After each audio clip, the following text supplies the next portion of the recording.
to another episode, Earth and Spirit Medicine, Ancient Healing Wisdom. Episode 14. We left off with the art of accountability. Before that, we were speaking about all this in 3 episodes of mastering our mind. You know, we've spoken of the past, the present, and the future, things like that. So many episodes previous to this, and I'm just barely realizing that these podcasts, all inclusive through Inside the Raven's Eye and Enter these Earth and Spirit Medicine, it's the same stuff, okay, really, but we're just kind of doing this methodology of placing what might be this unorganized matter into order and making certain that as we do these podcasts that we're doing our best to keep spirit at the forefront. Never wanting to lose sight of that. Never want to lose sight of that. That's been like my everything. Call it a spiritual umbrella, but wow. It's my compass, we could say, the truth detector, the spirit of discernment, just that guiding force that is absolute truth that we are part of. It's an interwoven fabric of the unseen, and if utilized properly, we can navigate so beautifully. We're able to learn at a certain point in our lives that when we begin to administer to ourselves these gracious gestures of healing, physically, mentally, emotionally, and spiritually, when we really begin to understand that we're eternal, that we deserve, that we are worthy of, that we are capable, all these things that seemingly, as I've had so many clients come, etc., missing those, and so just remembering that we do already have all-inclusive, all this ancient healing wisdom at our fingertips. Look at my fingertips. Yeah, I just want to say fingertips. This interweaving fabric of navigation, like I said. So, what does all that mean? We want to feel good. Okay, we want to feel good. We want to feel safe. We want to have good relationships. We want to feel like that things are important. We don't want to have noise out there like, oh, I'm living next to this beautiful river, but if you went this way, this many miles, there's a bunch of people killing each other.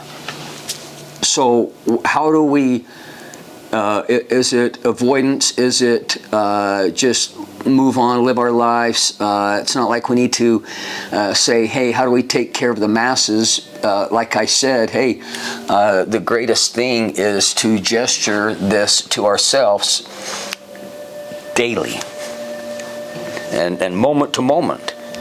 So the art of accountability, it says the moment-to-moment disciplining of the only 4 things that I have any control over, my thoughts, my words, my feelings, and actions. And as I go through life, I realize that those are the most important.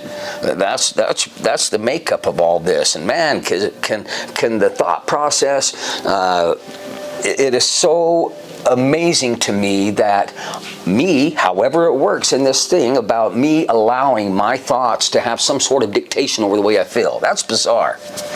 And the thoughts come from several things.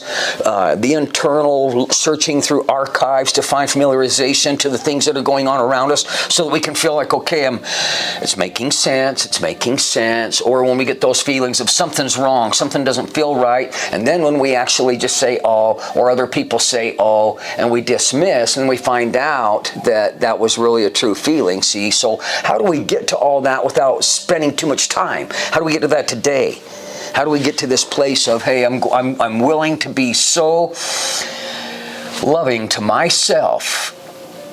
I'm willing to be so powerfully understanding of myself. What is myself? Me, this, okay? Inside of all this, okay? The shirt doesn't count, the mic doesn't count, none of this counts, shoes, none of that counts, okay? It's all inside, okay? What makes all that up? something in there, okay? And it's connected, like I said, the interweaving fabric, all right? So how do I work in this mortality where, you know, I've got this guy next to me and we're sitting on these couches, we're in a home, and yet we are of the greatest macro eternity of divine intelligence, and yet we sit in this little micro gesture of humanity. And so then we want to figure out how we feel good and how we have good relationships and how we go about every day without allowing ourselves from the inside or from things on the outside to somehow tilt or tip the balance or homeostasis of the all-inclusive of physical, mental, emotional, and spiritual balance. Okay, so it has to be a balance.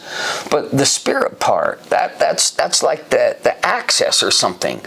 And how I gather the divine intelligence to learn how to use my thoughts, words, feelings, and actions to fuel myself physically, mentally, emotionally, and spiritually, moment to moment, all the time, the best I can, even when I'm misbehaving in ways of that, oh my gosh, man, I can't believe I just said that. That's kind of, yeah, because I'm a little outspoken. Or, oh gosh, I didn't mean to hurt your feelings. Or, you know, oh God, I didn't really think that through. Or, how much am I thinking things through? How can I come back to a place of calm? How can I gather order in what seems like the midst of unorganized matter and make it meaningful and safe and powerful?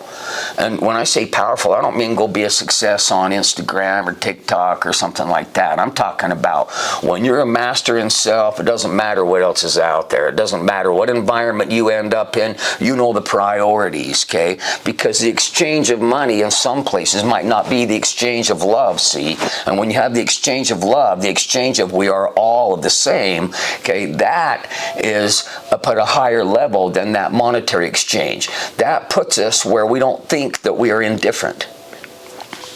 All right, so I've been spitting out a lot there. You with me? Yeah. I think of pretty much 3 words I've been thinking a lot about for a while. I'd say last week, maybe even 2, but lead by example. And when you were saying all that, I was thinking, you know, if I lead by example, like, who do I look up to? And it's God, it's Spirit.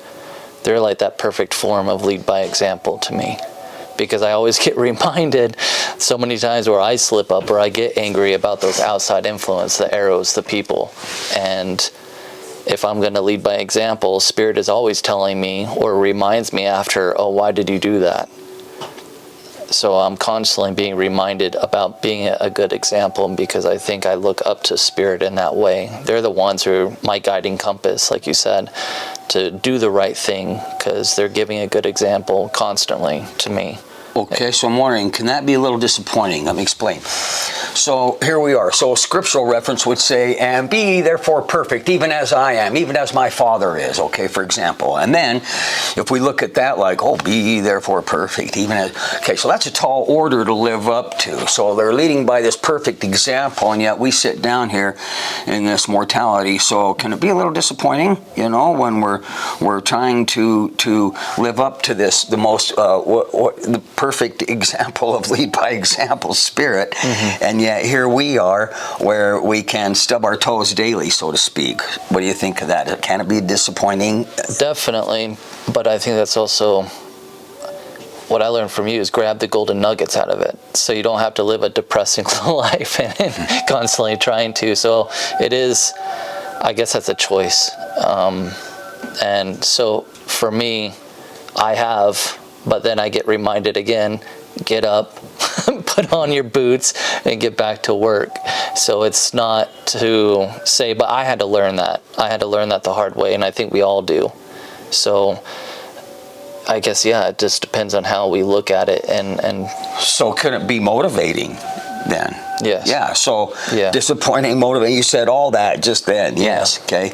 So how do you use that? Well, look, through life, people can say a lot of things against us. They can say a lot of things for us.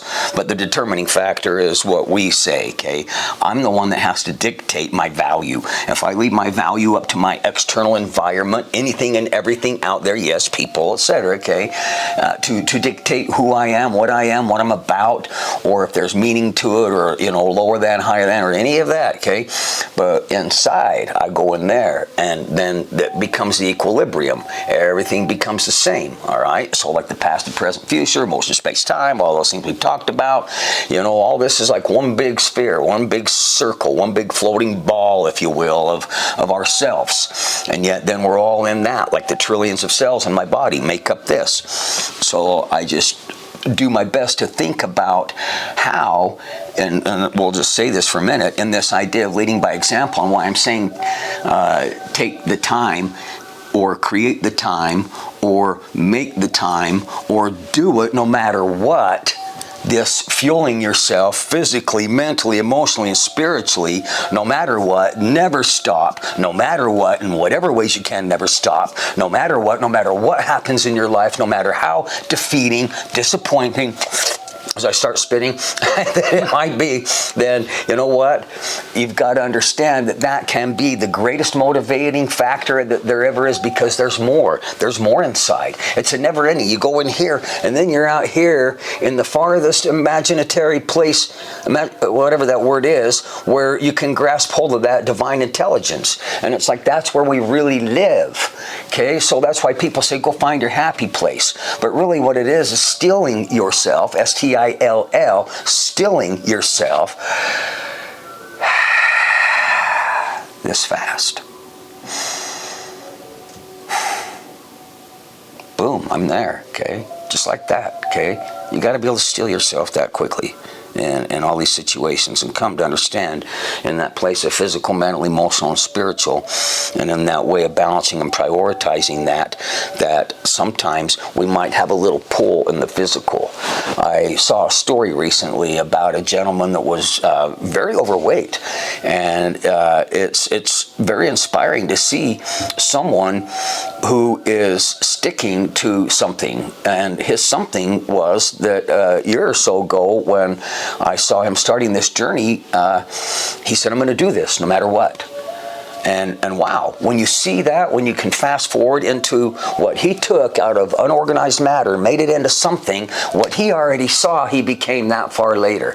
Be therefore perfect, even as I am. And Christ came into this world speaking of things to come to pass as if they had already come to pass. All right, so this mentality, see, of living in the midst of it already is, I am, and there's no other way. So now let's just back it up to mortality here, to today. Here we are, we're living. You're looking at a video, we're talking here, and what can I do to lend forward to those that I love? Well, physically, at this point in my life, I don't want any of my family members, any of my loved ones, okay, to experience physical pain. When I see them experiencing physical pain, it has this influence with me. It kind of hurts in a way. It's strange how we empathize, as we say, or as we're connected, we'll say even better yet, okay? So then when we have this thought of, oh gosh, I don't want my children to have the mental pain. It's like the war of self inside, the devil on your shoulder, the angel on the other shoulder, making good decisions. Did I make the best decision? And then how does that play into our emotional? And I don't want them to be out there, being diagnosed with this, that, or the other, and trying to, take things that are seemingly going to fix that. And yet in the long run, what I've seen over the years is it doesn't. With a lot of the clients that I've worked with, working in different recovery centers and seeing the ill effects of long-term prescription use. I'm not saying it doesn't open a window or something for a period of time, but we've got to find a way to moderate, and the way to moderate is to understand we're eternal and that we can grasp everything we possibly can from divine intelligence and bring it into our physical, mental, emotional, and spiritual, and then be that example. So if I'm living, if my family, if my kids, if others look at me and they're like, wow, that guy doesn't stop, and I'm not going to. He doesn't stop the physical, the mental, emotional, and spiritual, and he doesn't stop in his sick and wrong humors maybe either, okay? But I like to keep going. I want it to be good. I want it to be enjoyable. I want it to be long-lasting, if you will, for all my loved ones. And so, again, I don't want them to feel things that I have felt in that way of pain, but I can't prevent it. I'm not in charge. But if I keep living a certain way in unspoken ways, if I just keep living it, and I now have a time frame, an archive of years, if you will, of a staying power that says it works.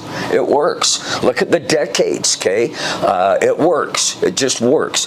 Physical, mental, emotional, spiritual, use your thoughts, words, feelings, and actions to get that by defining a result you want. I want to lose weight, said that guy, was his result that he wanted. And he thought it, he felt it, he thoughts, words, feelings, and actioned himself into it, okay? So we have to be deliberate towards that to get the results we want, whatever it is, whether it's money, success, whatever it is, but think purely about it, okay? Think purely about it. Don't get caught in this phenomena that says, what can I do to make money? Think, wow, I've been gifted with so many things that I love and I'm interested in. How could I turn a passion into something that really is able to assist others and give them a peek window of something nice and beautiful and hope, and having them do the same thing? And then what happens is there's a result that comes from that. And so when we do these things, and the result is the payoff, okay, in whatever way, the money or feeling better, having healthier relationships. There's a payoff, see? Okay? So the staying power, there's evidence of long-term effects one way or another, okay? So choose today how you want to go about the rest of your life and how you want to spend each and every moment in your thoughts, words, feelings, and actions to get results you might not believe you can get right now. How do you do that? Well, through your thoughts, your words, your feelings, and your actions. Have you ever had to do that, or have you tried it, or done it, or what? Done it for some time now. And there's always going to be ups and downs. There's always going to be the doubt, and you got to get discernment is the biggest thing for me to continually to learn, I would say. And I think a lot of people, I would say if you're listening to this, it may seem like a lot of energy, but do your best to lay down on the grass and listen to it. Just meditate while you listen to it. I think maybe sometimes it seems like a lot. I don't know why I'm going this direction with it, but it's really important. May it be in nature or something, but you have to almost train yourself to think these ways continuously. Like it's almost like watching the river flow and you're just taking it all in. And it may not seem at first like it may be working, but the more that you take it in, like drinking more and more water, the more you start to live it.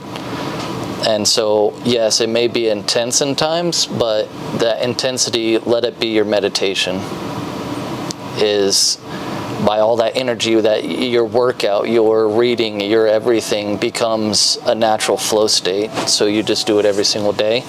So I guess that's kind of what I've done lately is find the calmness in it, and not even when I do feel, people say to me, especially lately at work, is that you earn people's trust by just listening to them. And then also I find myself repeating the same stuff that he's saying, not trying to be like replicating anything, but it's a teaching, it's a way of life. And so, and I always try to give credit where it's due. But yeah, just do it. And it doesn't matter if they think, oh, that's amazing, but you forget to give credit where it doesn't matter at this point, because it's coming from the divine and they can care less. So I would just say do your best to just consume it all and do it in a very peaceful state. Amen to all that. And I would say this in closing here, that you must be the one to dictate your experiences, your moment-to-moment experiences. And they might not always be optimal. Things do happen in life. We're not in charge. That's why those only 4 things: thoughts, words, feelings, and actions. That's the only place I could find where I had a say. And man, it's a hard place to have a say. You know, I still work at it. Every day, I'm doing my best to think and speak and feel and act in a way that gets me the results, but not just for me to keep, and I'm not trying to lead by example either, you know, I'm not. I'm just doing my best to be able to have a long-term life, long-lasting life, feeling good, having mobility, having clear thoughts, having good relationships, so I can have experiences that are so meaningful. Because when I think back, and I'm glad I had these experiences, like, oh God, that was a great experience with my grandfathers or my grandmothers or others, you know, that have passed on. And it's not like, oh, I hope they remember me. No, it's the teachings of a way of life, okay? It comes out. It just happens to come out. Truth happens to come out. And when we start living this way, see, this whole thing is about autonomy, all right? Autonomy, the ability to self-govern. They don't ever teach us this in our academics. The ability to self-govern. If everyone on this planet governed themselves to the highest order, governing themselves to the highest order. Imagine. Govern yourself. Start there. You don't have a say about anything else out there, and you'll have a better influence when you're at your optimal. That's it. and have fun. Yeah, make it good. Have fun.